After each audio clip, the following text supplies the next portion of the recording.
sedera tenzi anodanda vacheki wake kurene pechoma funde haiva kuti apinzwe mudura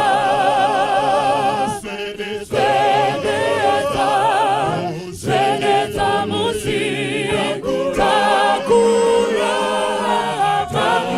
wanda sedeza musi kumusha mamanani asina kuchena bahari kukasika kuswedera mafunde akara samuchitema unganize nguwa ichipo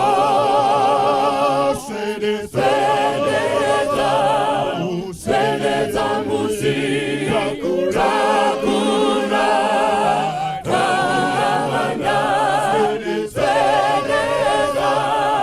sedeza musi kumusha zvakanaka kusewenza nerudo zime rakanaka rekundenga toko kwatosundwa neururudo runotipa michero yakawanda sedeza musi takura tawanda sedeza musi kumusha. Kwaziwai wadiwa vateereri nevatariri vedu, tinoda kukuchingamidzai kuchirongwa chedu chatanga tiri kuita vhiki rino, apo patiri pamusangano wedu wematumba pamhepo pano. Tinoda kutenda Mwari nemukana wavatigonesa kuti vhiki rese tanga tichisangana online pano paMandara SDA Facebook kana paYouTube. Tizivisei kuti muri kukemba muri kupi, muri kutiona muri kupi, muri kuEngland here, muri kuSouth America here, tinyorerei muchatumbu kuti muri kupi. Zvakakosha kuti tizive kuti kwamuri kutiona muri ndekupi. Ende chimwe chakanyanyokoshesesa ndechekuti laikaiwo peji yeMandara iyi, muisheye. Kusheya kwamune muchitoita kunenge kuri kutospreada vhangeri. Pane umwe waunotoziva pada anokwanisa kubatsirikana nezvatiri kudzidzisa pano nemharidzo dzatiri kunzwa pano. Kutosheya kwaunenge waita rupande rwako. Mukati mevhiki rese tanga tiri kudzidza pamusoro pezveutano, zvirwere zvatekeshera. Takabata zvirwere zvakatekeshera zvakasiyana siyana. Nhasi mukati mezuva ranhasi tiri kutaura pamusoro pekensa. Yes, gomarara chirwere chanetsa vanhu vazhinji. Zvakungoita kunge zvinonzi munhu wese ukangonzwa kuti munhu arwara ari kunzi ane kensa, unhanzi breast cancer, prostate cancer, kensa yatekeshera zvinosuwisa, ende vanhu vakanganisika pamararamiro avo nekuda kwechirwere ichochi. Mukati mezuva ranhasi tinavo ana mazvikokota vedu, tambovaona mazuva akadarika ava. Kana musina kuona maprevious episodes edu, endai muvatsvage muatarise atanga tichiita vhiki rino. Zvakangokosha kuti mutarise maepisodes ese atakaita kubva vhiki richitanga. Ini ndinonzi Dr. Mbiriri, ndiri maimufundisi uye zvakare ndiri preventive health and lifestyle medicine specialist. Ndinobatsirana nevanhu vanorarama nezvirwere zvakasiyana, zvikuru sei zvirwere zvisingatapuriranwe, ma-NCD iwawa, kuti torarama sei, tatarisa mariski kuti zvambouya sei, toita ma-lifestyle changes akaita sei, zvingava zvatinodya, kungava kuexercise, kungava kuti stress dzedu, tichibatsirana kuti timanage makondisheni aya. Ana mazvikokota vedu, regai ndivape mukana vataure mazita avo nekutichingamidza. Regai nditange nevari padhuze nenapa. Nokuchingamidzai vateereri, ndinoitwa Dr. Hleza. I'm a certified nutritionist, lifestyle counselor and coach, lifestyle medicine specialist. Welcome to the program. Tinoda kukutendai Dr. Hleza. Manzwa vane profile yavo yakasimba chose. Tinokuchingamidzai vadiwa vateereri nevatariri. Indinoitwa Dr. Nyika. Ndiri specialist physician ndinoshanda muno muHarare. Tinoda kutendai Dr. Nyika. Ma-specialist physician kana zviya makambotitaurira makati vanoita basa rei?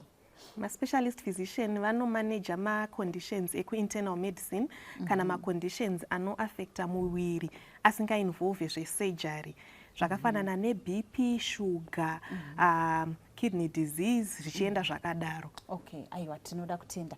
Nhasi mukati mezuva ranhasi toda kutaura pamusoro pezvekensa. Maybe tibatsirei kuti kana tichiti kensa tiri kuti chii, Dr. Nyika? Okay.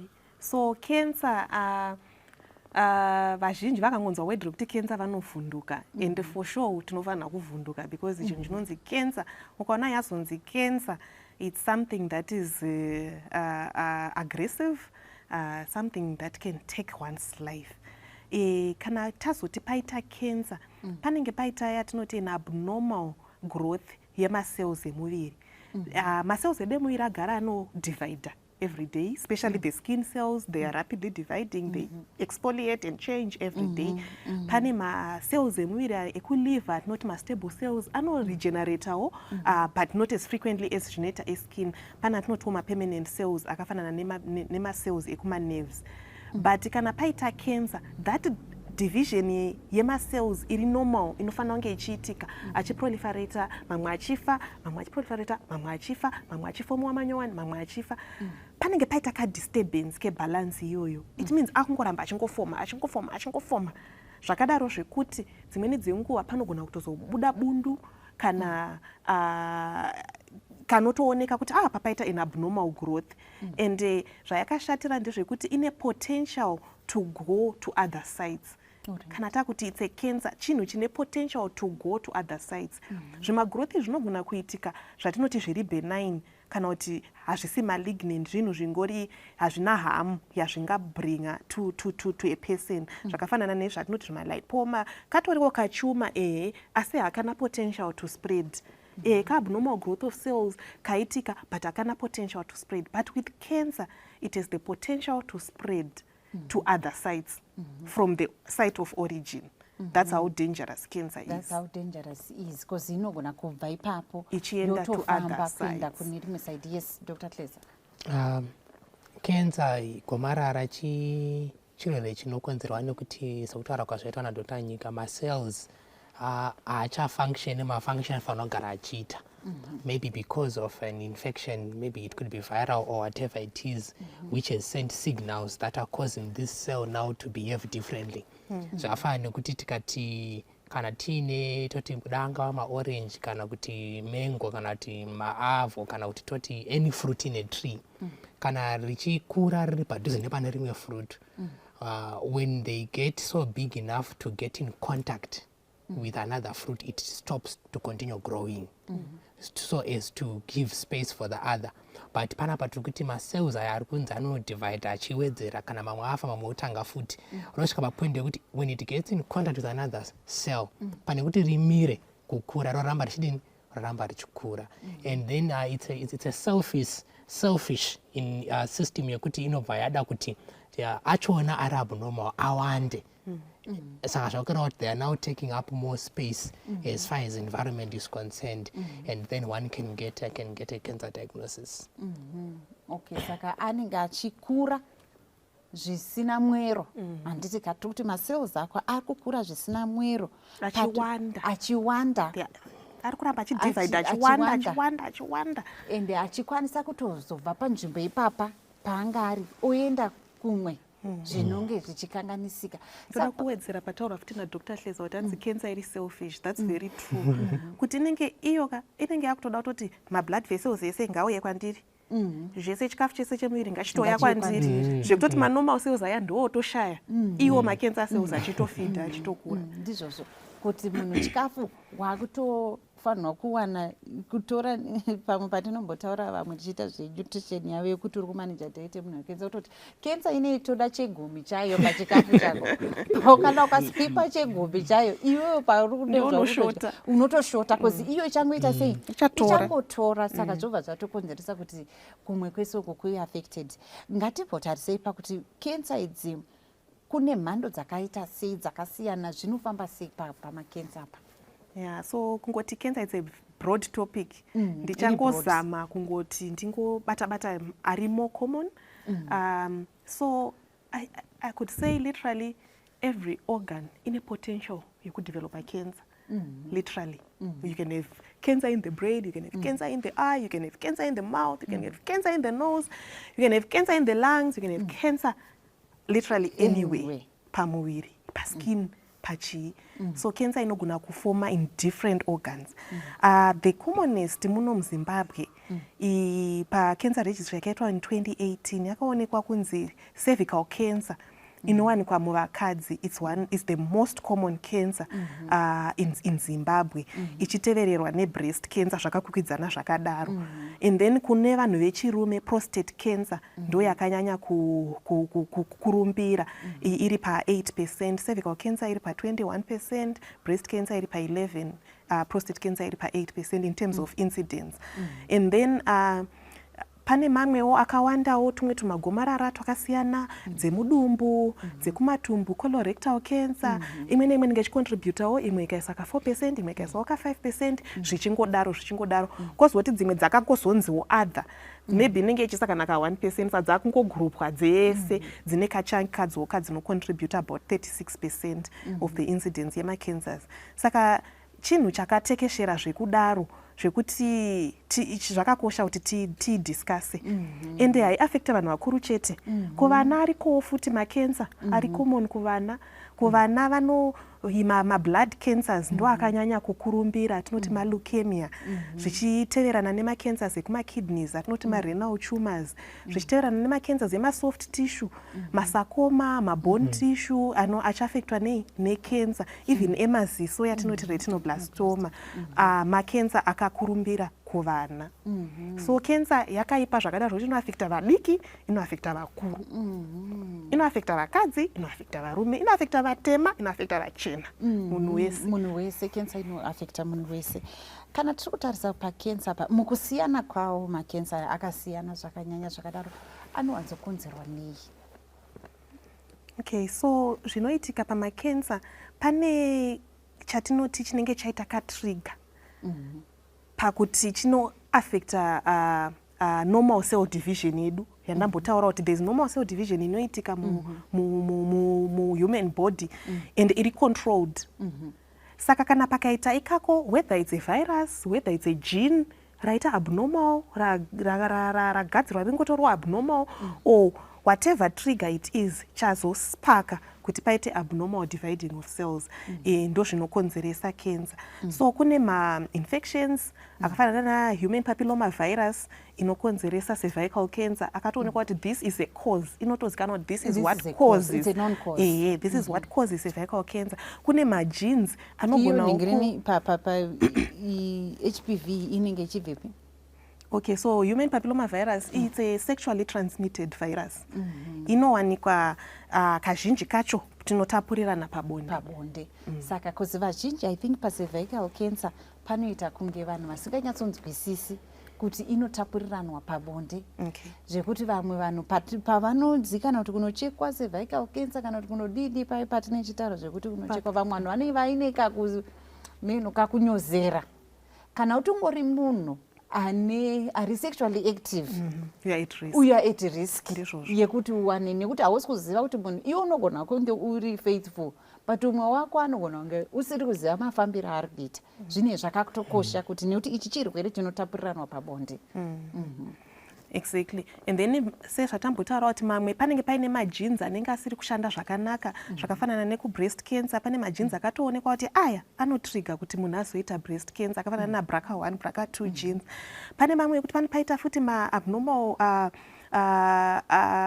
changes to the genetic coding inocontrola zve-cell division, akafanana nema-P53 genes, ma-tumor suppressor genes, haachasi kufunctiona sezvaanofanira kuita kuti asuppresse kufomewa kwemacancer, then munhu odevelopa cancer. So zvinhu zvakawanda zvinogona kutrigger kuti cancer itange. There's genetics, there's infections, there's other lifestyle things that we do that can also promote the oncogenesis kana kuti kutanga kwecancer. Zvakafanana nesmoking, alcohol, those are some of the things zvinotozikanwa kuti zvinogona kunoita turn on the key yekuti cancer itange. Sake pasmoking apa tinotoziva tese kuti tobacco, like kuti nicotine itori a carcinogen, chitongori known kuti itori mu class 1, kuti ichi chinhu ichi hachisi chekufungidzira asi kutoti chinotokonzera cancer. Saka yes, matibatsira panhingirini, ngatichiende maybe pama risk factors. Tataura pane zvinhu zvitori non classified carcinogens, and then tozoti pane zvimwe zvatinogona kuti ma risk factors. Of course. So pa lifestyle, as I said, pane zvinhu zvinogona kupromota machances ekuti munhu azodi tingati potentiate zvinowedzera mukana wekuti kana cancer yanga ichada kufuma mauri inogona kutodi inogona kutouya. Zvakafanana nemadiets ari high in saturated fats zvinopromota kutanga kwemacancer. Madiets ari high in red meat, especially for colorectal cancer, zvakatoonekwa kutoti itori a cause yecolorectal cancer. Yes, yakatonzi WHO I think in 2016 or 2017 declared red meat and processed meat as carcinogen grade 2. Zvokuti hakuzi achizifungidziro yekuti tingati nyama iyi kana kuti kudyiwa kwemapoloni, masausage, maprocessed meats ese, macond meats ese atori maclass 2 carcino. In fact, I think pane mamwe acho ari grade 1B carcinogen. Anotonzi anotokonzeresa cancer. Patichagadzirisa paipai tichigadzira inonzi sausage yedu kana kuti ingava poloni yedu tinogadzira nema tinisa nitric acid anditya. Iyo patiri kugadzirisa chikemical chacho chinotoita kuti ive pink, icho chocho chinotokonzeresa cancer. Zvinotozikanwa. Saka ukazoona kuti colorectal cancer inotongowanzongoassociatwa kune zvinhu izvozvozvo. Yes, muchiri kupedzisa pama lifestyle. So pane izvozvo, panewo other things zvakafanana ne zvinhu zvinouya because of the way we store our grains, atinoti ma-aflatoxins. There are also other things that cause cancer. So ma-farmers machimwa producer grain yenyu, we need to be careful how we store our produce, because ikaita ma-molds and other things inogona kuto producer zvinhu zviri cancer causing, especially for liver cancer inogona kukonzerwa ne some of those aflatoxins, or gastric cancer inogona kukonzerwa neizvozvo. Mavirus futi sezvatambotaura, hepatitis B, hepatitis C inogona futi kukonzeresa in the end liver cancer. So zvakawanda zvinhu zvinongoda kuti munhu ugare uchizvichengetedza utano hwako. Paya patinenge tichiti stick to one partner, be faithful, hepatitis B chaiyo inogona kutapuriranwa futi pabonde. Saka zvinhu zvekuti we should take seriously kana tichidiscuss about our health. Yes, Dr. Hleza, munokwanisa kuwedzera pama risk factors apo. Yeah, when it comes to my risk factors, what I like the most about cancer is that when you go to the early mid 1800s to early mid 1800s to late 1800s, you find that before there was a lot of hype as far as cancer is concerned. Ellen White wrote already and said that cancer is caused by a virus. So meaning to say, at that time, there was that particular inspiration as far as one of the causes of cancer. Later on, before even, there was research to indicate that red meat has got a high risk factor as far as cancer is concerned. She had already indicated that cancer is caused by meat. Though now, at this stage, we are saying red meat and processed meats. So as far as cancer is concerned, diet plays a major role. Yeah, so the moment one ari munhu anofarira kungodya red meat nema-processed meats atori muzone re-high risk. Kozoitawo vanopfuta fodya nevanonwa doro vari muzone re-high risk as far as behaviors are concerned. But moving away from that, you find over the years, consumption of sugar yakaonekwa kuti yanga iri kukwira from the early 1900s up to now. Kana tichitariswa magraph ekushandiswa kwesugar at individual level iri kuramba ichingokwira. And when we're looking at sugar in relation to ma-instances ecancer ari kuonekwa zvekudini zviri kungoenderana nawo, just like the same with the red meat. So you find kuti mazuva atakurarama iye zvinezvi shuga iri kuwanikwa kakawanda in masources munowana iriko muzvikafu zviri dried like macrisp munowana yakaiswa imomo, yowanikwa futi ichingoiswa mutea, and it's found in many products. So sugar also is one of the other when it comes to dietary causes that can increase the risk.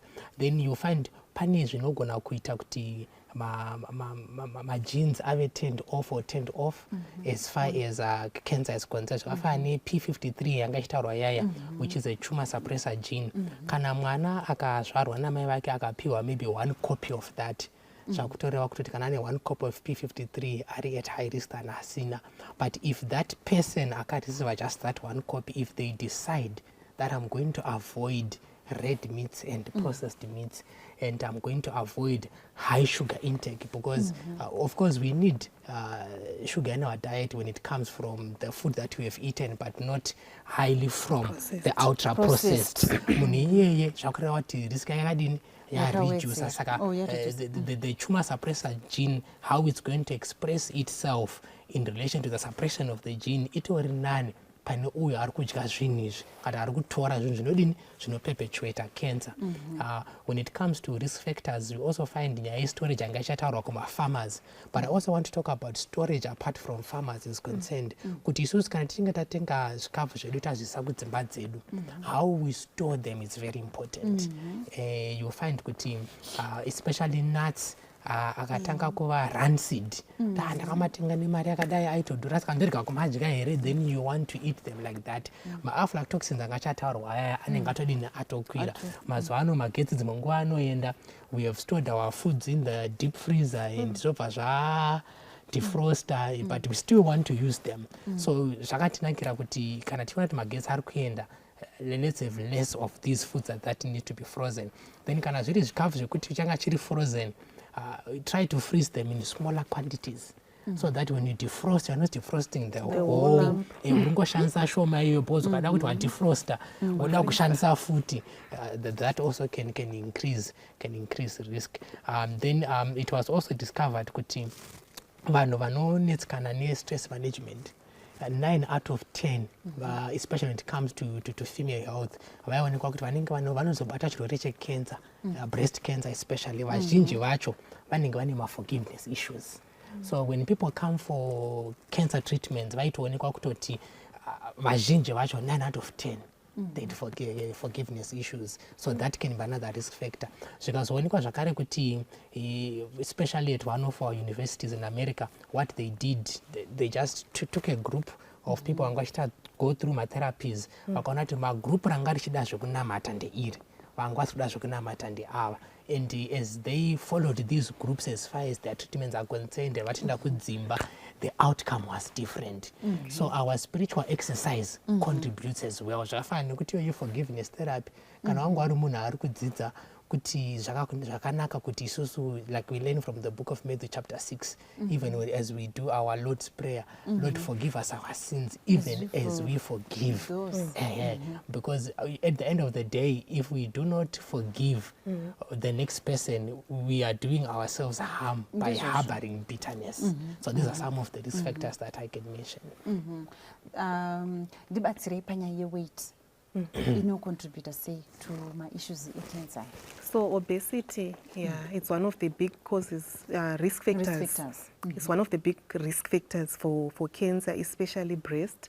Zvakatoonekwa kuti obesity inoto-contributor to the incidence of breast cancer. It's more common in those who are obese than those who are not. There's also use of oral contraceptives in certain types of cancer, increase the risk, especially in breast cancer. Okay, yes, samaya ndizvozvo obesity nekuda kwekuti kana kuti munhu une mafuta akawedzera mumwiri mako zvakukuisa panjodzi yakawedzerawo, ndipo patani tichida kuti unotoona kuti zvakafanira kuti shuga nemafuta, shuga ichasuppressa your immune system pawanga uchakwanisa kuti ufaite zvirwere zvemavhairasi zviri kuuya zvichakukanganisa iwo hauchakwanisi because immune system yako yasapureseka. Pauchati une mafuta akawanda iwo anosapuresa futi iyo immune system, mafuta akawanda mumwiri mako, ende zvakare anotokwanisa kutoti uri kutowana chikafu chekufidha kuningiri kune zvinhu zvakakutenderedza izvo. Saka kuva nemwiri wakakukumuka kunokupa njodzi yekubatwa nemakensa iwawo akasiyana. Ndibatirei maybe paprostate cancer inogona kunge ichinyanyokonzerwa nei? Okay, so prostate cancer, it's one of those cancers yandingati iri nanish in the sense that I see that virulent. Kuuya kwayo, it's commoner in Black Africans, it's commoner in age. It has something to do with the genetics. It's not atingati pane virus rinokonzera prostate cancer per se. And it's commonly inozouya varume vati kurei. In other parts of the world, you don't talk of prostate cancer in men younger than 40, but in Zimbabwe we have seen prostate cancer in men younger than 40. So my advice would be for men from age 35 zvichienda zvakadaro, it's good kuti ungo-screenwa for prostate cancer. It's a blood test yavanogona kuita inonzi prostate specific antigen, PSA, and you can also get here not a digital rectal exam. Chiremba anongofila prostate yako kuti iri kufila sei, is it normal, does it feel firm, does it feel hard? Zvinenge zvichitotaura kuti machances kuti pane cancer akamira sei. And then if there is need, unozoudzwa unzi we need to do a biopsy. So the thing with prostate cancer is it usually spreads just locally. It's rare for it to metastasize to other places dziri kure. Kana yato spread inouya kubone, kubek uku, because iri kudhuze nekumusana. The other thing with prostate cancer is kuti vazhinji anzi people die with prostate cancer. Most people die with prostate cancer, not of prostate cancer. Kuti kazhinji unogona kutozofa nechimwe chinhu uinayo, not kuti ndiyo yazokuuraya. Variko vanogona kuzosvika pakufawo neprostate cancer, but vashoma compared ku mafiro anoita vanhu necervical cancer or mafiro anoita vanhu nebreast cancer. For prostate it's less virulent. Okay, handizvozvo. Ipapo unotoona kuti pane patinomboona pane zvinhu zveepigenetics zvine zvenutrigenetics kuti pane zvinhu zvatinoita zvinokwanisa kutena on majinzi eprostate cancer zvinofanana futi nekusarara. Munhu akasawana adequate rest of 8 hours dzatinokurudzira dziya zvino njodzi yekuti zvinokwanisa kutena majinzi akati wandei anokwanisa kuzoti munhu aite prostate cancer, zvekuti zvinhu zvakastadwa zvikatoonekwa kuti lack of rest adequately inokusapa njodzi yekuti uzokwanisa kubatwa neprostate cancer. Maybe ngatiendei pakuti cancer idzi dzinoiswa mastage akasiyana-siyana. Munhu anonzi ari pastage 1, stage 2, stage 3. Zvinofamba sei zvemastage izvi? Okay, so staging dzemacancer dzinosiyana with the different types of cancers, but in general kazhinji kacho kana tichiti it's a stage 1 cancer tiri kuti iri panzvimbo yayadiagnoserwa sekuti kana iri breast ichingori pazami ipapo hakuna kumwe kwayati yapararira kuenda, ndokuti stage 1. Kana takuti stage 2 yane local spread, pamwe yakuaffecta lymph nodes emumandabvu emuhapwa, that's the regional spread yakuenda lymph nodes ekumambabvu. So cancer staging, it will depend with the type of cancer, because the different types of cancer imwe different staging yayo. Mamwe anenge achizoita stage 1B, stage 2B zvichidero. Asi in general tingangoti kana ichinzi stage 1 inenge ichiri localized to the organ yayakatangira. Sekuti kana iri breast cancer ichingori localized to the breast, haina kumwe kwayaenda kana iri stage 1. Asi kana ya stage 2 yakuinvolva the region, kana kuti yane local spread yakuinvolva kuda mwambabvu yemuhapwa inodrena that breast, takuti ya stage 2. Kana ya stage 3 yakuinvolvawo other lymph nodes from other regions, maybe atokrosa to the other mwambabvu yeku the other side, kana kuti mwambabvu yemugroin, kana kuti other lymph nodes dzisiri directly related to the organ yainodrena. Kana takuti stage 4 yaane madistant metastasis kana kuti yachienda kunzvimbo dzakasiyana usually inenge yatova yatinoti hematogenous spread kana kuti yakufamba nemuropa kensa ichibva kubreast kuya pamwe makuzonzwa kuti munhu akaita mets to the brain akazopresenta nemaseizures akaitwa CT scan zvikatoonekwa kuti yanga yaspreada to the brain kana kuti yanga yaspreada to the liver kana kuti yanga yaspreada to the lungs iyi yanenge yato stage 4 cancer kana yakuspreada to other organs dzisina relation to the organ of origin. Saka zvikureva kuti kana munhu atozosvika pastage 4 tingatongoti kensa yatekeshera nemiri wese yapararira yabva payanga ichitanga iri ikazo chinoita kuti kensa iyi ipararire chii? Sezvatambotaura kuti ma-cancer cells ane potential to spread and ari selfish. Pamwe painenge iri papo payanga ichikura iri ya-invada ma-blood vessels. Ichida kuti iyo iwane nutrition and all. And then by that yatowana mechanism yekuspread. Then through the blood circulation, those cancer cells can be seeded in other organs. Cancer yandokupararira kwainoita. So inokwanisa kuspreada iyo yatinoti local spread. So cancer can spread through local spread pa region pairi ipapo. It can spread through the lymphatics, mwambabvu dzinodrena region iyoyo kana kuspreada through the blood circulation yatinoti hematogenous spread. Iyi ndo inozoiendesa to distant sites. Distant sites. Yekuti munhu anenge akutozonzi iyambe ngaine breast cancer. Akunzi futi yakuliver. Yatuzopararira yakumalungs. Okay. Saka kana tichitarisa mastage yakasiyana siyana anorapwa zvakafanana here? Hazvingarapwe zvakafanana. Hazvingarapwe zvakafanana. So the thing with cancer inoda kukurumidzirwa kudiagnoswa ndokuti ma-outcomes ave better. Ndizvozvo. So the earlier it's diagnosed, the better. Ndosaka tichimboita ma-awareness aya kuti breast cancer screening munhu wese mukadzi wese ngaende anoscreenwa. Cervical cancer screening munhu wese ngaende anoscreenwa. Because cancer ikabatwa ichiri stage 1, stage 2 inogona kubvisika by surgical intervention. Inogona kutooperatwa zvikatongonzi zvatopera zvavharana cancer kwanga kusina kumwe kwayaenda. Asiwo kana yati fambe yakuspreada to other sites hatingazochekeka toti tacheka breast, tacheka chiropa, tacheka lung, hazvichabudi. So in those cases panenge pakupinda either chemotherapy or radiotherapy or both zvichidependa nestage. Ende zvichidependa futi nokuti itype ipi yecancer. Dzimwe dzinoresponda kuchemo chete hadziresponde kuradio. Dzimwe dzinoresponda kuradiotherapy chete hadziresponde kuchemo. Dzimwe dzinoresponda to both asi zvichiitwa at different stages. Saka zvinenge zvakakosha kuti once wadiagnoswa cancer uende kunana mazvikokota vanorapa cancer. Tinavo vana mazvikokota vanonzi ma-oncologist vakaspecialize mukurapa ma-cancer, different types of cancers dzichibatwa futi at different stages. Asi chikurudziro chedu kuvadiwa vateereri ndechekuti dai zvaibvira tese taenda for regular screening so that kana ichibatwa ibatwe iri ma-early stages ekuti ikarapwa inorapwa zvichibva zvatopera. Dzimweni dzenguva kana yakustage 4 kurapa kwatinenge takuita ndeyatinoti palliative care yekuti try kuimprove quality of life but zvisingachabvisi chirwere zvachose mumwiri. Unenge wotorarama nacho asi tichiedza kuti uinacho quality of life iite nani. So kuti pamwe yakonzeresa mvura muchest takukuisa chest drain kudrena mvura iya tokupa mushonga unovhara that compartment pleurodesis. It's just to improve quality of life but it will not change kuti cancer yako yatospread. Alright. But pane here patinoti cancer inogona kutorapwa ikapera ikaenda? Hongu depending on stage. Or depending on stage.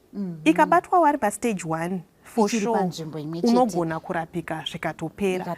Asi zvakakosha futi kuti ungoramba uchimonitwa even once wabviswa yapera. Sezvatataura kuti kanhu kari selfish kane potential to spread. Tinogona kunge tafunga kuti stage 1 izvo pada yanga yatova stage 2.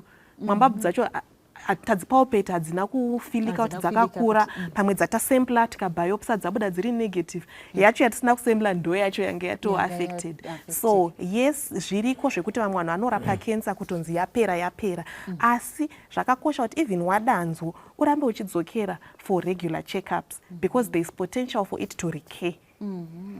Ndizvozvo. Saka I think chakanyanyokosha ndechekuti vanhu sekutaura kwamaita ma-regular checkup aya kuzi ukazobatwa wapa stage 4 nothing much chichakwanisa kuita kuti titi icharapwa yese ikapera kuzi kwayava kwakawanda kudarika kwayambotangira. Saka takatarisa isusu kudzimba takamirira vanhu vanenge vari kudzimba ava tinokwanisa kungofunga kuti munhu akabatwa kensa ndo anototi tine gwenzi ratinoziva unenge akamboita kensa akarinwa rikapera uyu akadai uku zvese zvemastaging izvi hatizvizivi hatisi kumboziva kuti munhu uyu zvake zviri papi totongoti tingabatsirana sei panyaya iyi panhau yakadai yekuti vanhu vanongoti vane kensa ini tinotoziva kuti kune mushonga wakati unorapa kensa sezvatataura kuti makensa aya anouya akasiyana ende anostagwa zvakasiyana nekutorapwa kwawo akasiyana saka injodzi huru kuvadiwa vateereri kana mukange muchirapana mega kumba injodzi, you're putting yourself at risk because gwenzi rakashandira uyo rinogona kusashandira iwe ende inonzi yanga yechinzi ikenza yanga ina nhingi inogona yanga itori benign tumor. Saka ndambotaura kuti magrowth aya anogona kuitika atori benign asi pachivanhu tese tichingoti inhuta anogona akatorapwa pamwe raitongovawo zvaro ulcer reperipheral vascular disease yanga isiri kenza pamwe raitova diabetic foot ulcer yanga isiri kenza iwe woti tek negwenzi iroro. Handirambi kuti ariko magwenzi pamwe nangu handimazivi asi zvakakosha kuti uende kuchipatara woudzwa kuti iwe yako kenza inonzi chii, wopuhwa maoptions ekurapwa kana uri uchizoweya hako maoptions ako woweya wega because matreatments ariko mamwe achona of course they do have side effects but we always weigh the risk and benefit kuti kune maside effects kuti uchadonha vhudzi uchaita chino asiwo the benefit yekuti tichacontrola growth yekensa yako zvakadai zvinenge zvichita outweigh the risks. So I think zvakakosha kuti vanhu vaite ma-informed decisions. Ngatisarapane kudzimba, ngatisarapane nana chiremba wepasi pemuti, ngatiendei kuzvipatara, ngatiendei kumaclinic tinonorifewa if we need to go further. Mahospitals ariko, madistrict hospitals, maprovincial, zvichisvika kumacentral hospitals edu ariko kubatsira kurapa zvirwere zvekensa. Tinoda kutenda ndibatsirei ndatokangana kuti nditaure kuti masymptom ekensa anowanzoonekwa sei for the different cancers. Munogona kungondipa a few examples maybe Dr. Kleza, if you have any cancer munokwanisa kuti inokwanisa kuonekwa nemasymptom akadai, iyi ine masymptom akadai, akawanda zvawo but tongotora mashoma. As far as ma-symptoms emakensa iwawawo uri kumba hako ukaona kuti maybe if you are a woman and you examine your breast frequently through the different forms that normally people are taught when they go to the clinic, ukazoona kuti maybe pane kalamp kanisina kujaira karipo, then you may need to go and get checked. Then they see kuti is it benign or it's malignant. The same also with vanhu vaya vanoputa fodya kana kuti anenge achishandisa doro akaona kuti there is a persistent cough, amboita ma-different test ari kunzi hapana chatiri kuona but kuramba uchikokosora wopiwa mishonga yakasiyana-siyana wombofungidzirwa kuti TB yonzi haisiriyo. That could be an indicator as well. Then kune vamwewo vanenge vane dambudziko rokuti in this case if it's colon kuti wanenge wakareba uchitizama kuenda kutoilet zviri kuramba wozoona kuti stool yako iri kubuda iri black. It's an indication that there was internal bleeding maybe for some time. But izvo zvazvitoreva kuti ndiyo unoenda unodini unotarisa kuonekwa kuti zvakamira sei. Tiri pacolon rectal cancer tinoona kuti munhu akaona kuti ane nguva asiri kuenda kunorasa tsvina kutoilet number 2 yake for some time, ambozama zvimwe nezvimwe zviri kuramba kuita, aenda for different checks and apiwa mishonga yakasiyana malaxatives but asizi kubuda zvakanaka, ozoona kuti stool yake yakubuda ine color yeblack kuratidza kuti panga paine internal bleeding yanga iripo. That can be an indicator yekuti munhu ngaende anodini anochekwa for colorectal cancer.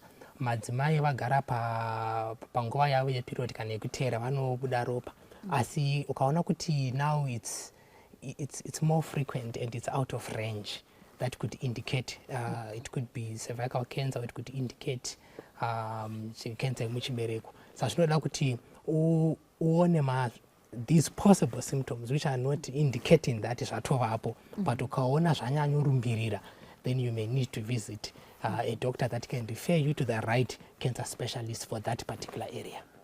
Yes, Dr. Nick.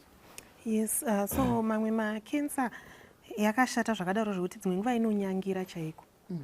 yes, dzimweni dzenguva unogona kunzwa lamp, dzimweni dzenguva unogona kuona bleeding, but dzimweni dzenguva inokura zvayo yakanyarara isingaoneke masymptoms.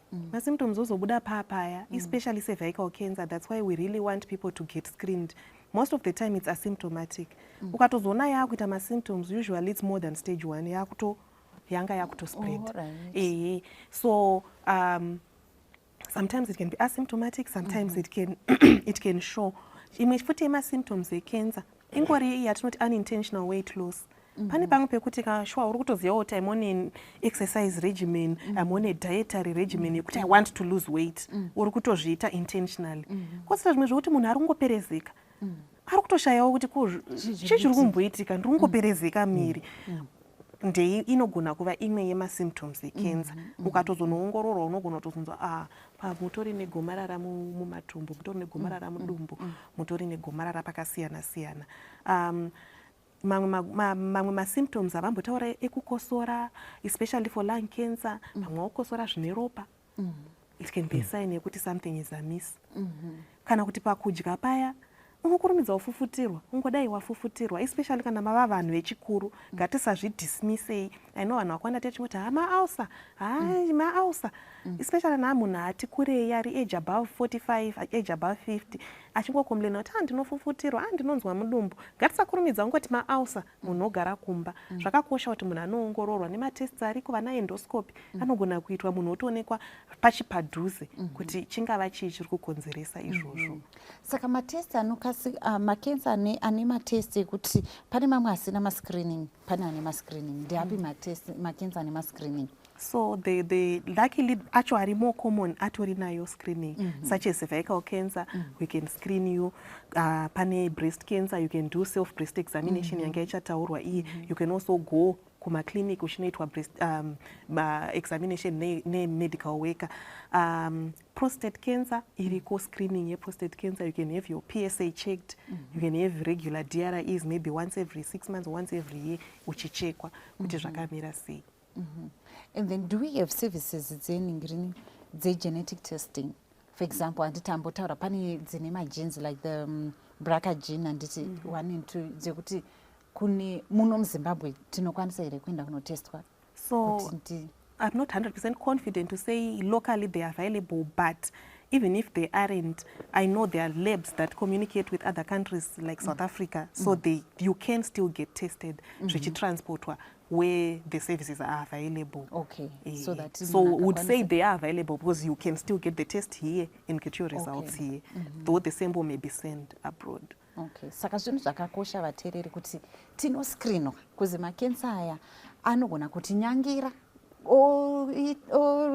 vamuviri mako for nguva yakareba usiri kuziva, but matesti paanenge achiitwa anogona kukutaridza kuti aiwa ichi ngatisatyei kutestwa. Ngatichitarisei pakuti apa mama titaura kuti treatment dzacho dzinogona kuuya dzakasiyana. Ngatitarisei kuside relifestyle. Dr. Hleza, tinogona kubatsirikana sei pamakensa in terms of lifestyle? Okay, yeah, when it comes to a lifestyle intervention, I think the key word that I want to emphasize that we normally work with is integrative approach.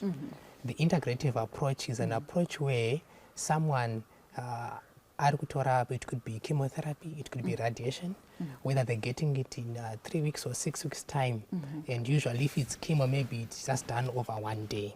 Saka in between this session and the next session, in between, someone then can make healthier choices.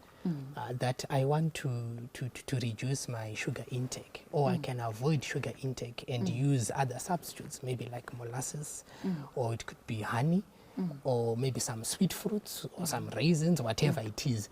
But this is done in conjunction with already the treatments that are being done. And zvagara munhu angagara changozodyawo chikafu chake, saka apa ari kuita ma-healthier choices.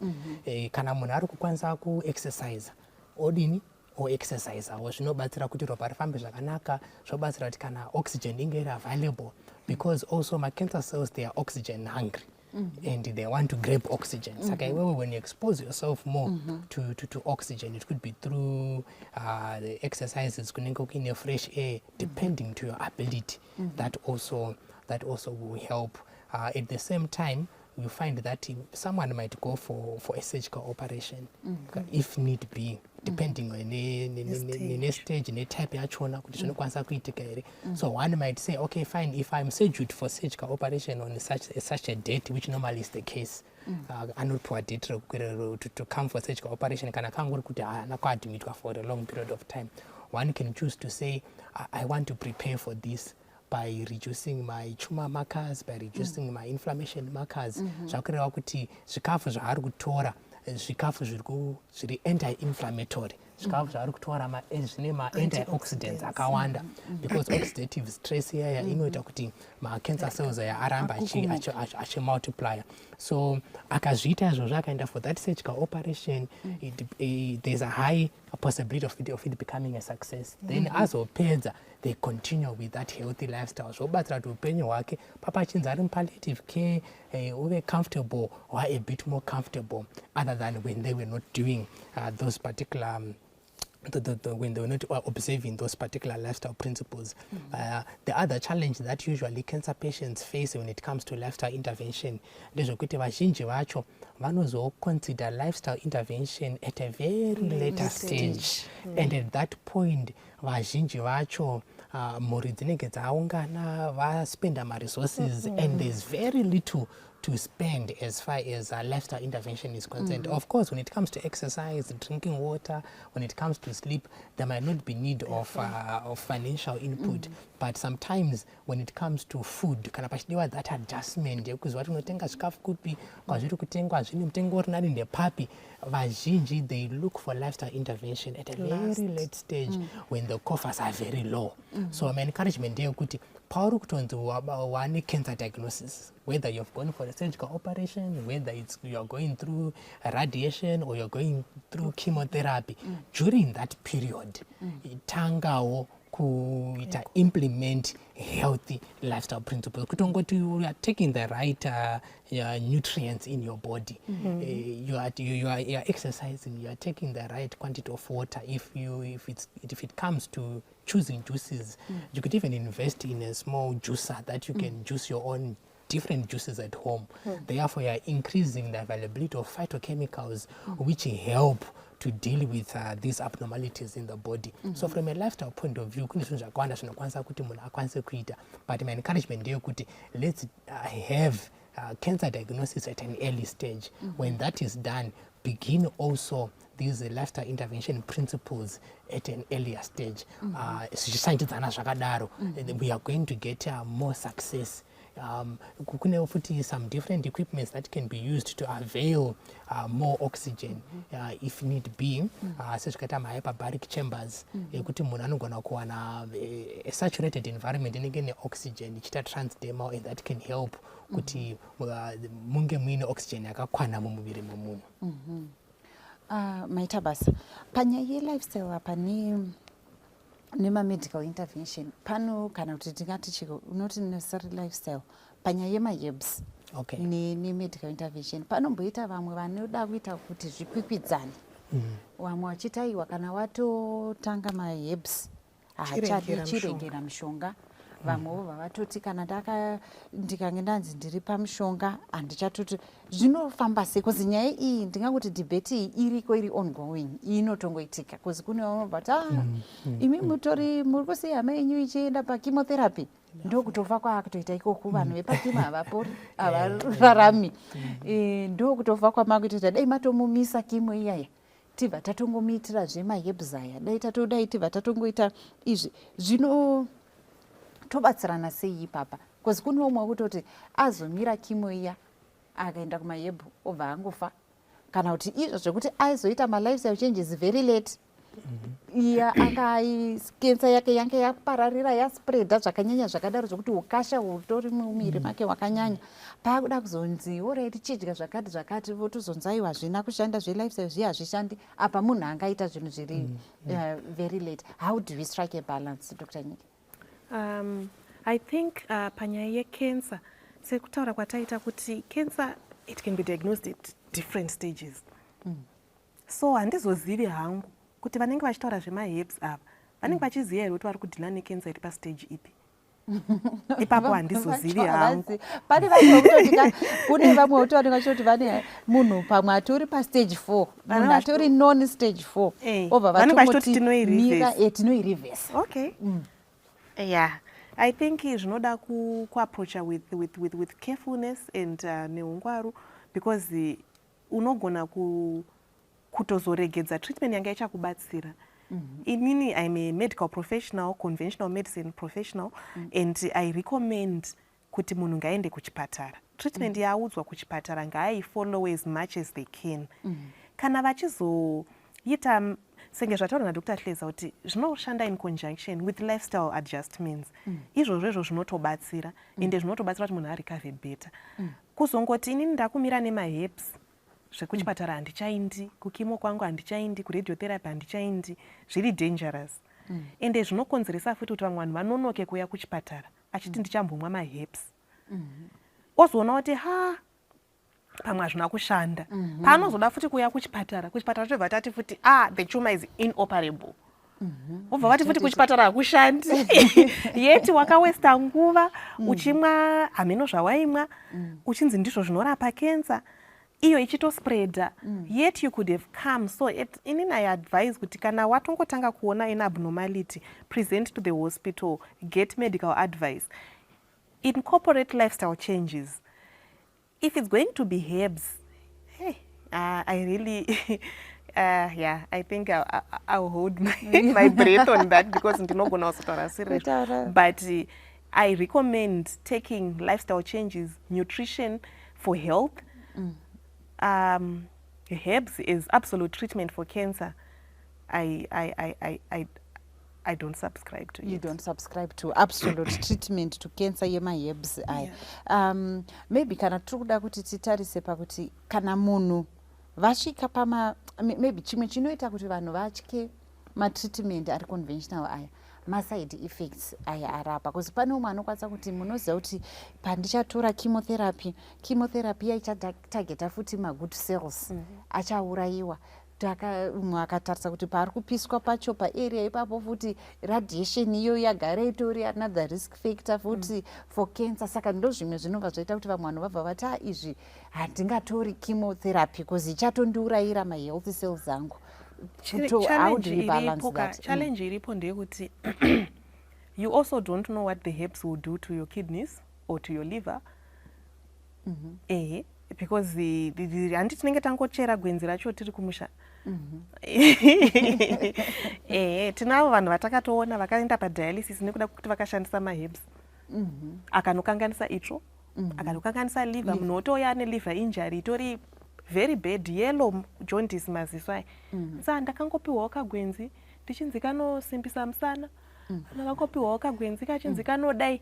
So hakuna kusina marisk, of which marisk akastadwa akaonekwa ari nani, because even dosi yavanenge vachitokupa vanenge vachitoziva kuti iyi dosi ndo inouraya macancer cells ichiliver the good cells, or dosi yeradiation iyi ndo iri safe kuti tisatozopropagata more cancer or something like that. So I still recommend kuti vanhu ngavaende kuchipatara. And yes, ende futi paunotsanangurirwa unotoudzwa maside effects anoitika. Haungopiwe treatment unonzi walk away wozonozvionera kumba. Unotoudzwa unzi munogona kuita runny stomach, saka mugare muri hydrated. Ivo vasati vatokupa unotokuisa drip kuti ufane watombobooster usati wapiwa chemo yacho. So those symptoms unotodziudzwa and you should be prepared for it.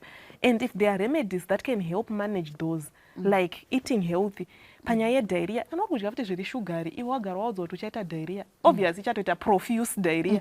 But if you reduce your sugar intake, senge zvakachitaura naDr. Hleza, zvinotobatsira kuti even diarrhea yechemo ichiuya hainazve zvimwe zvinoiprecipitate kuti iite worse. So I still think that the risks that are associated with medical treatment are worth the benefit that you get. All right. Yeah. Dr. Hleza, what's your take on that? When it comes to herbal remedies or the use of herbs when it comes to cancer treatment, this falls under a branch called botanics or herbology, which actually people go through study of about 4 years or so. One can also look at the pharmacological interactions and also the properties in there. So yeah, so looking from that angle, we find that there are some herbs that have been shown to suppress tumors, Yes. as well as rapid abnormal cell division, as well as helping the system to be able to identify these particular cells and to be able to destroy them. And here we are looking at herbal remedies such as maybe cancer bush, Paudiaco, and others, just to mention but a few. But when these are used, the best manner in which to use them is to use them when they are prepared in the form of, say, maybe it's a tincture. A tincture is an extract that has been measured, and it comes, maybe it's taken 30 drops in maybe, say, a cup of water or something like that over a certain period of time.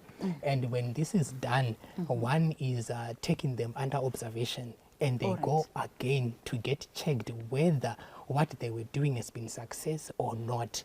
And at the same time, it can be taken in the form of capsules or in the form of tablets. And these are prepared with measurable quantities. The intensity as well needs to be looked into. Kuti iwewe pawakanda kunochekwa cancer yacho yange apa stage ipi, so what can be done and what cannot be done. So overall, we should not get to a point where we promise people what is not there. But ndichidzokera futi kwandambotaura kumashure kuya kuti there is this integrative approach, and one needs then to say when one is taking chemotherapy, it's well known that there can be drug interaction. So there are systems there to check kuti kana munhu achinzi ane cancer yakati achita go through chemotherapy, which other maybe herbal remedies to avoid which can have an interaction. So ultimately, there's one can take the best of both worlds. But not run with the worst of one world, should I put it that way. Saka tiri kuti iwewe kana waonekwa kwaitwa a recommendation that you need a surgical operation, go for it. Kana pachidiwa chemotherapy, pachidiwa radiation, go for that. There are people that have survived up to now by just those treatments alone. But there are also people that have benefited much more and better and have responded better under herbal remedies. And these can be taken in conjunction, but there's need of knowledge of what can be done and what cannot be done.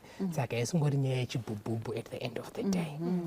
Chengoti ndakanzwa kuti yakambokura yakanga ane dai tikazodai. Maybe just on that same point, not to mention names, I know pane mamwe ma products anotengeswa atotekeshera chiro kuma churches kwedu, and even sometimes in the streets and in our communities.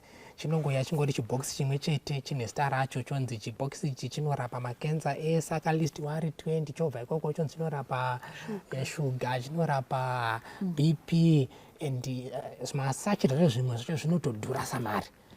Of course, maybe there might be some antioxidants in there or some phytochemicals in there, but to ascribe all these benefits just to those small sachets without proper diagnosis and without proper monitoring and observation, and one is chitipa pundutso. Uyezve, when it comes to diagnosis, kune zvimwe zvimushina zvokuti uchingofamba pakakona apo kwanzi tino testa cancer, wotopinda muya wosvika wongobata pasina maminutes wotonzonya zvakati nofanira kudai.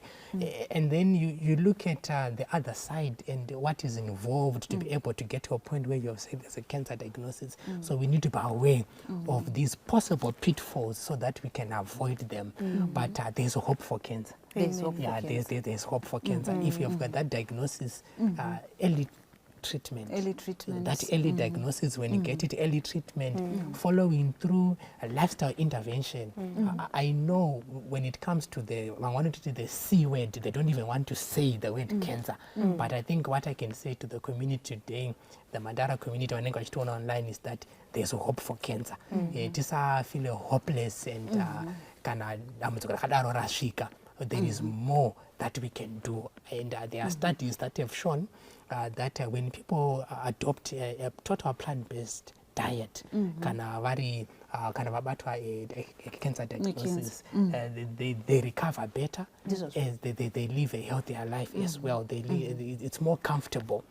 So there are many options that people can look into, but ngati zviite tawana the right information and tisangotore anything, whether it's coming from the internet or from the community or from someone else that probably might say they had success.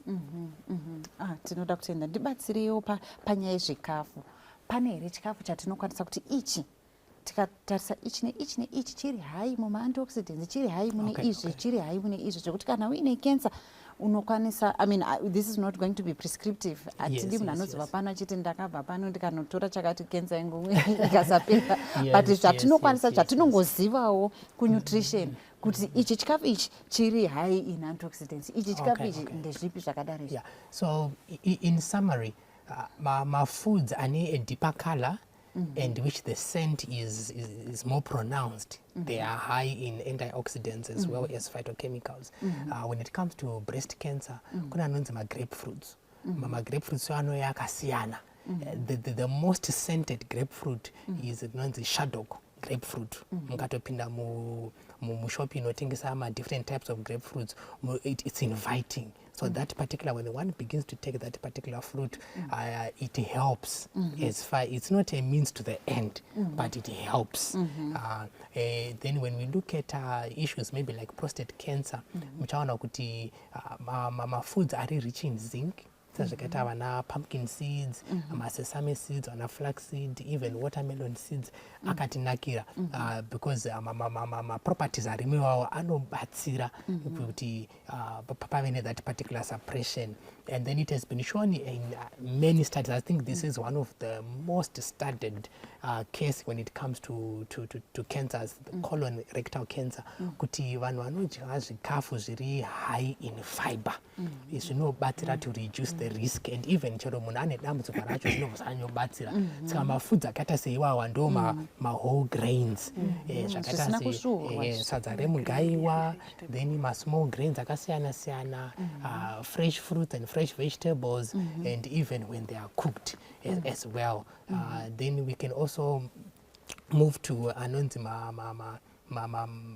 powders, which can be found even in different pharmacies. They're now selling these ones, or even in the shops, where plants, seeds achona yaya akasproutwa. At that point, they are very rich in antioxidants and phytochemicals. So if they add those to their salads, if they add those to their juices, then they even go to an extent yakuti kanari sprouts ema wheat. They can cut those leaves, dry them and grind them into wheatgrass powder, which can be added to porridge, etc. To boost even the immune system. But this not substituting the need for a diagnosis, the need for a treatment, and where a certain procedure is needed in English. Ndizvozvo. And iko kunutrition kuti tinototaura nyaya therapeutic nutrition. Therapeutic nutrition tinchitaura kuti handisungoti ndakudya masesame seeds zvisina quantity. Tinotomezha kutoziva kuti when you are looking at, for example, toti prostate cancer yemambotaura iyi tichitaura kuti tomato rine lycopene. Lycopene yaunoda uine prostate cancer zvikureva kuti idya hafu cup yematomato pazuva or idya 1.5 cup. Tinotoita zvekumezha zvekutoziva kuti alright, when you are talking for it to be therapeutic, address condition yauinayo, tikati alright, broccoli ine phytochemicals akadai anotibatsira pacancer, tikutoda kuti udye 1.5 cup dzebroccoli, udye izvi. Kana tikati tikutora macarrots, tikutora beetroot, handitika tiri kutoda kutoti beetroot yacho ngaive yakawanda so, ende uchazvitora tikakupa for 10 days uchitora so much like this, zvichatipa effect yakadai.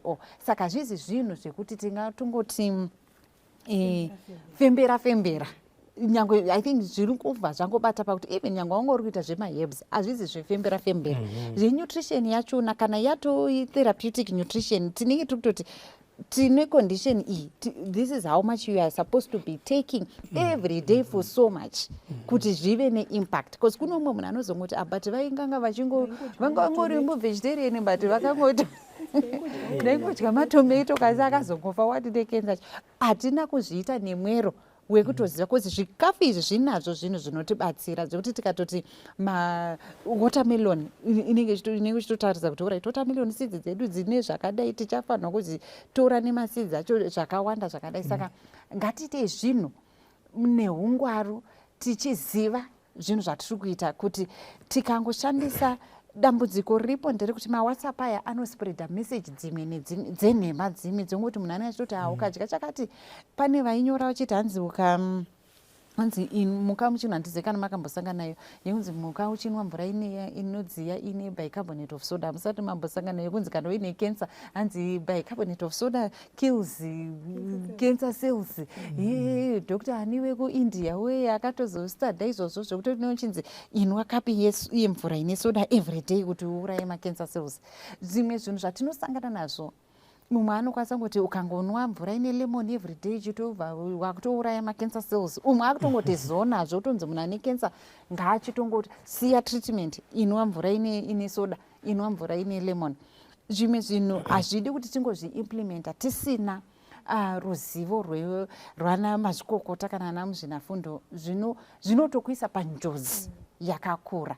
Maybe mashoko edu ekupedzisira panyaya yevanhu panyaya yecancer iyi. Rege titange naDr. Hleza. Okay, yeah. My last words that I want to share is that there is a hope in cancer. Kana paita cancer diagnosis asharevi kuti ndokuguma kwenyika. You can go through different treatments, you can go through different lifestyle intervention, and you can live a more comfortable life, and even 20-30 more years to come. Zvitori zvakatonaka. Isusu patikatogara sepanapa, we may have cancer cells, but that have not yet been switched on, or that have not yet gotten to a point of a cancer diagnosis. Saka zvakatinakira to be aware of this, and the Bible is full of promises dzakawanda dzirimo dzekuti kana wasangana nedambudziko rakadai, claim those promises and believe in them. The most common one, 3 John verse 2, beloved, I wish above all things that thy health may prosper even as thy soul prospereth. Saka ritori zano raMwari kuti kana tichinge tawirwa nedambudziko chero ratawirwa naro, isusu varipo kutibatsira nekutisimudzira. Vakapa njere kunana chiremba kuti vatibatsire nezvinenge zvaitika. Tichiverenga book Desire of Ages rinotiro Jesu patinonzwa fever, when it's renting in the body, he feels that fever. So isusu katakatozvitarisa pajesu vanhu venyama, kana tikaita fever, we want it to stop. If anything, Christ would want that suffering to come to an end.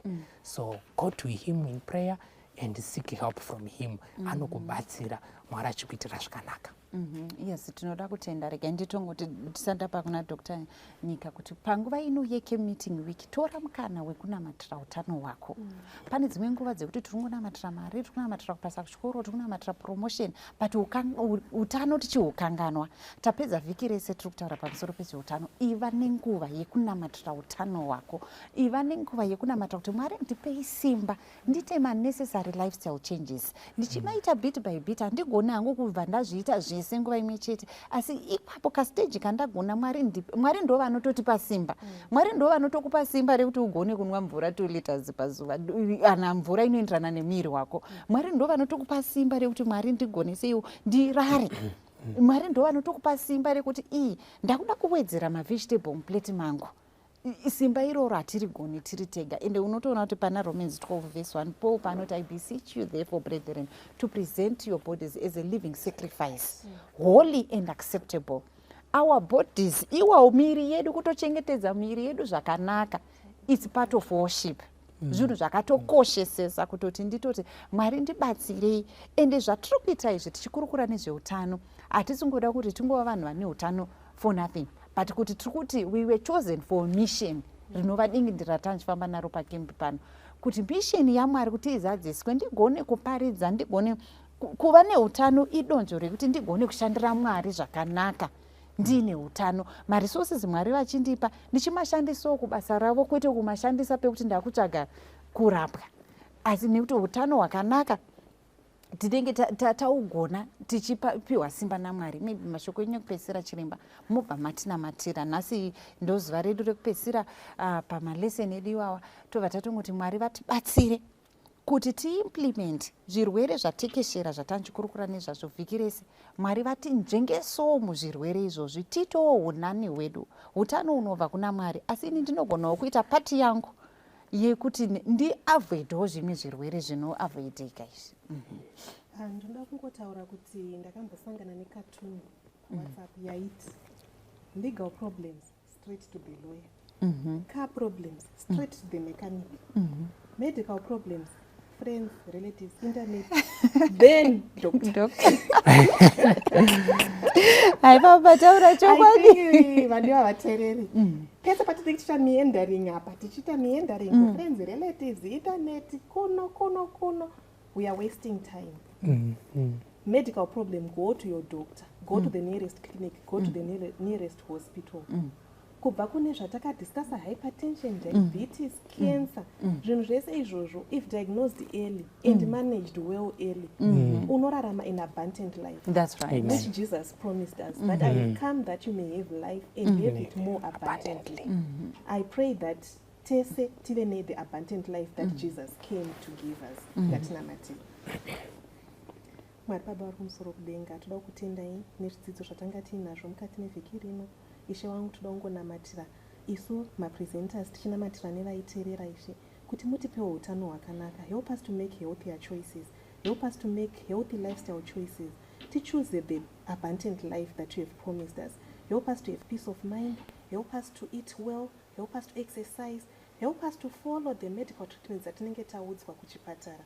Tigokwanisa kuita live healthy, live longer and serve you better. Nekutanamata izvi zvese tichipota nemuzita raJesu. Amen. Amen. Ndinokudaidza Ishe, pfurai nepano. Ndinokudaidza Ishe, pfurai nepano.